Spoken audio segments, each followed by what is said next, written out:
The story opens with Levon Neri, our bald friend. When he's on screen, things get intense. He wakes up in his car, brushes his teeth, and heads to the construction site where he works as foreman. They arrive at a building for breakfast. Someone calls him over. Everyone greets him warmly. He seems like a good man and well-liked. They eat, he assigns tasks, then heads to the office. The company owner arrives with his wife Carla and their daughter. Levon keeps to himself. The small office only has him and the family. They are kind people and treat him like family. He signs some papers and talks about work briefly. The daughter asks her father for money to go out. "How much do you need?" he asks.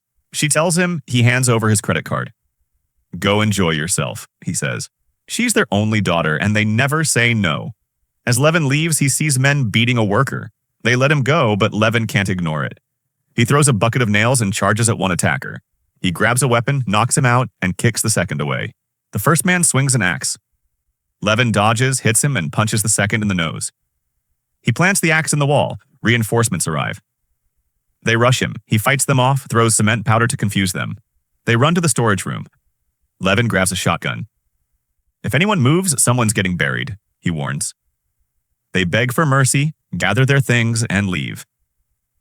The worker returns to work and Levon finishes his tasks.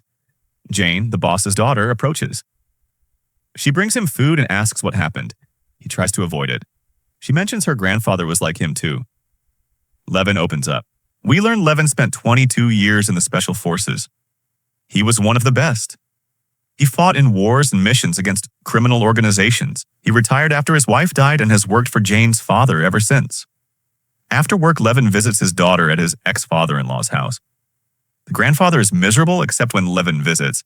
He used to put on a big show to make her stay away. That worked when she was little, but not anymore. She runs to Levon's car. The grandfather provokes him, hoping he'll strike to lose custody. Levon ignores him. He drives Jane to a restaurant. She loves the photo he gave her as a baby. They talk and laugh for 2 hours. He returns her home. Later, Levon meets with his lawyers. The grandfather wants to cut visitation from 2 hours a week to 1 hour every 2 weeks. Levon asks why the grandfather hates him. Because you're all he has left of his daughter. He thinks you took her from him. Did you really kill your wife? The lawyer asks. Levon explains she had depression. He tried everything. While he was away, she took her own life. The lawyer wants to help, but warns the grandfather could drain him in court. Sleeping in his car could also be used against him. Levon gives the lawyer all the money he has. That night, he finds a cheap old apartment. It's damaged, but at least a place to stay. Meanwhile, Jane goes partying with friends. A man watches them. They move club to club, drinking heavily. At the last club, Jane goes to find a table. A man texts Viper, saying one girl is very drunk. Jane helps her friend, but is ambushed. Viper drags her outside to a waiting car and kidnaps her. The next day, Levon sees police leaving the office. Carla and her husband are devastated. Jane never returned. They call the police, but kidnappings rarely get solved. Their only hope is Levon. Carla's father knows Levon can tell by looking if someone is dangerous. They beg him to help. He refuses. He doesn't want criminals involved while fighting for custody. That evening, Levon visits old military friend Johnny, who lost his sight in an explosion. He tells Johnny everything. Johnny says, "If you're asking me, you've already decided. Go help her. And if you need me, I'm here." Levon decides to act. The next morning, he gets all photos and info from Jane's father. He promises to do everything. He organizes evidence in his car and heads to the nightclub. He looks for anything unusual. He notices a bartender selling mint tea and ice. A strange choice for a nightclub. He checks the bathroom where she disappeared. The surveillance cables are cut. He finds a bead from her bracelet. This is the spot. After the club closes, he follows the bartender home. He confirms it's him. Levon places a tracker on the car, breaks into the apartment, and ambushes him. He ties him up and interrogates him. The bartender says the kidnappers are extremely dangerous and would kill him if they talked. Suddenly, someone knocks. Levon grabs the bartender as a shield. The men fire, killing their own friend. Levon shoots them all. He recognizes the weapons. They belong to the Russian mafia. He takes all their money and leaves. The next morning, 2 mafia members arrive in a Mercedes wearing pajamas. They bring their boss, Volo. Seeing the dead men and missing money, Volo goes ballistic. A crime scene cleanup crew arrives. Levon follows them to Volo's forest villa. He observes from a hill with a camera. Volo argues with his wife, who leaves. Levon confirms Volo is alone. He breaks in, throws hot coffee in his face, knocks him out, and ties him to a chair. He demands info on Jane Volo panics, curses in Russian, and mentions Dimi. Levon records it, leaves Volo in the sink, and translates the words. Dimi is behind Jane's kidnapping. Volo's brother, Simon, arrives later.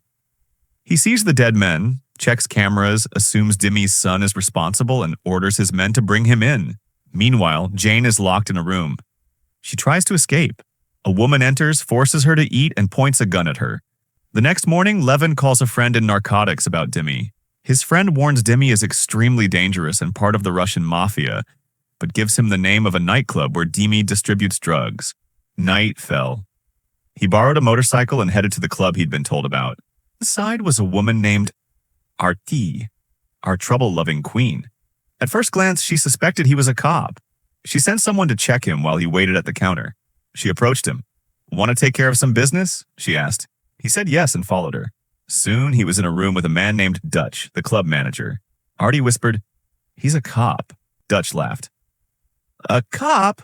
Let's give him honey and butter. Get ready, boys." Dutch's men attacked. Chaos erupted. He fought alone, slamming anyone who grabbed him. One guy nearly stabbed him with a broken bottle before Dutch shouted, "Stop!" He's not a cop. From the way he fought, Dutch realized he was military. He helped him up. "Still serving?" he asked. "No, 22 years retired now." "What brings you here?"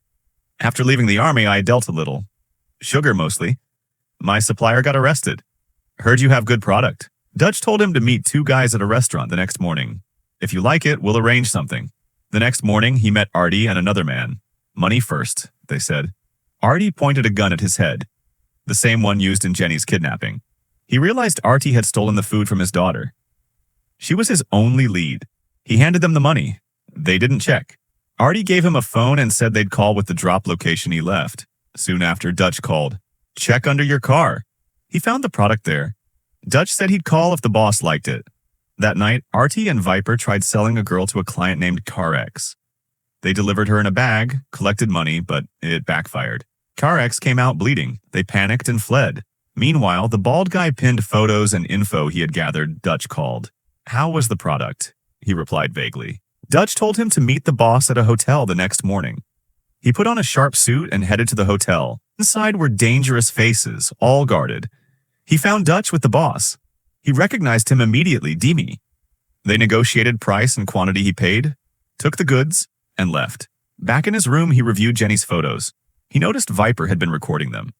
He checked the waitress's phone and found Viper at Dutch's club. Realizing the link, he packed his gear and went to the club.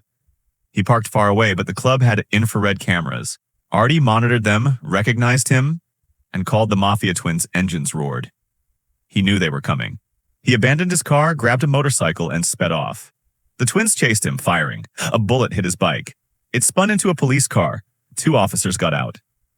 A tough woman approached. He tried to act innocent, but she stunned him. He blacked out. She was part of the Mafia. When he woke, he was tied with the twins around him. They mocked and beat him. He broke free, using chairs and cables to fight them. A stray bullet hit the driver. The car lost control, crashed, and fell toward a river. He shot the twins and escaped. The next morning, Simon identified the twins' bodies at the hospital. They were his sons. Simon swore revenge. Dimi summoned Artie and Viper. Furious, he warned them. Fail again, and they'd die. Then he ordered Jenny delivered to him. That evening, Simon met Russian mafia leaders. They didn't like the attention, but offered 2 hitmen to help him. Simon reluctantly accepted. Dimi enjoyed his night at the club. Suddenly, gunshots rang. The bald guy stormed in, firing. Dimi froze. He punched Dimi hard, breaking his nose, and dragged him to a seat. Simon showed Dimi a photo. "Know him?" "He's my client," Dimi said. "Your client killed my brother and sons," Simon said. Dimi panicked. Giving the bald guy's license info, Simon had a hacker uncover everything about him. The next day, his father-in-law was attacked. He rushed to the school when he learned Jenny hadn't been picked up. He arrived as she was leaving. They got home and found the house on fire. Despite everything, he ran inside, found the old man tied up, and carried him out. Paramedics arrived. The father-in-law insulted him, but Jenny snapped, "Be grateful. If it weren't for him, you'd be dead." That shut him up. He took Jenny to Johnny's house. Johnny armed him with knives, explosives, and sniper rifles. He picked his army rifle. Meanwhile, Artie and Viper held Jenny, preparing to kill her. They got a call, $1 million if they delivered her alive. They agreed. The bald guy stormed Demi's club in a bulletproof vest, armed to the teeth. He killed everyone in his path. Demi already had a bullet in his heart. The bald guy finished him. He forced Demi's men to reveal Jenny's location. He shot the guard, killed everyone inside with grenades in close combat. He stabbed Viper. He fought Artie, who tried to choke Jenny with a scarf, and ended her Simon and Russian hitmen arrived. They exchanged fire. He used a tactical screen to snipe them. A grenade eliminated the rest. He escaped with Jenny on a motorcycle Simon called the Mafia for help. They hung up. That was the end. By morning, he brought Jenny home. Her parents embraced her, thanking him. He cleaned up, changed, and joined them. He had saved their daughter, destroyed the kidnapping ring, and forced his father-in-law to respect him. And that's the end.